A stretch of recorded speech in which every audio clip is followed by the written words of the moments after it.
Αν ψάχνεις κάτι εύκολο, γρήγορο και γεμάτο γεύση, σου έχω την απόλυτη συνταγή. Κρεμώδεις ταγιατέλες με ζουμερό φιλέτο κοτόπουλο, ένα πιάτο που θα λατρέψουν μικροί και μεγάλοι.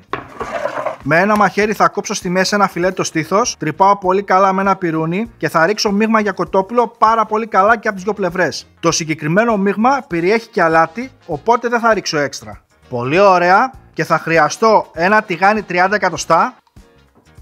Ανοίγω τη φωτιά μου, θα ρίξω μια κουταλιά της σούπας σε ελαιόλαδο μέσα το φιλέτο και θα το ψήσω πάρα πολύ καλά και από τις δύο πλευρές.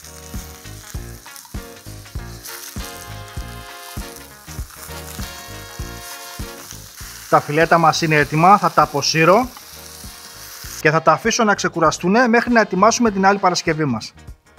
Σε μια τρίλιτη κατσαρόλα θα ρίξω 2 λίτρα βραστό νερό, αλάτι.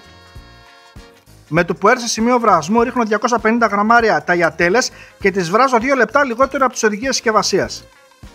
Συνεχίζω και στο ίδιο το τηγάνι ρίχνω μια κουταλιά της σούπας βούτυρο, ψιλοκόβω ένα κρεμμύδι μέσα κι αυτό, ανακατεύω λίγο. Αφού έχω σουτάρει περίπου για 1 λεπτό το κρεμμύδι, θα ρίξω 2 σκελίδες σκόρδο, το φέρνω 2-3 βόλτες, ένα κουταλάκι του γλυκού πελτέ ντομάτας και ανακατεύω πάρα πολύ καλά. Αλάτι, σκοτριμμένο πιπέρι, θα χρειαστώ λίγο νερό από τα ζυμαρικά. Περίπου 2 κουτάλες είναι καλά. Ξεκινάει και μυρίζει απίστευτα. Σε αυτό το σημείο θα ρίξω 250 γραμμάρια κρέμα γάλακτος light.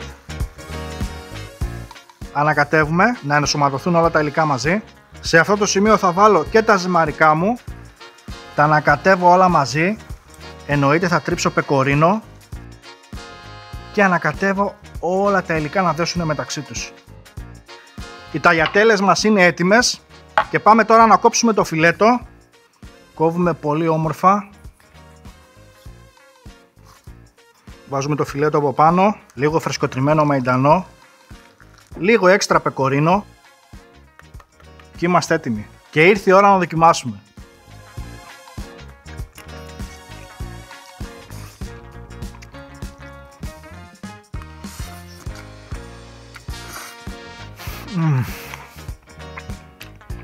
Τέλειο. Αυτή ήταν η συνταγή, φίλου μου, για σήμερα. Ελπίζω να σας άρεσε. Μην ξεχνάτε να κάνετε ένα like και μια κοινοποίηση, γιατί έτσι με βοηθάτε να συνεχίζω να σας δίνω τόσο όμορφες συνταγές. Μέχρι την επόμενη συνταγή, να περνάτε καλά. Γεια σας.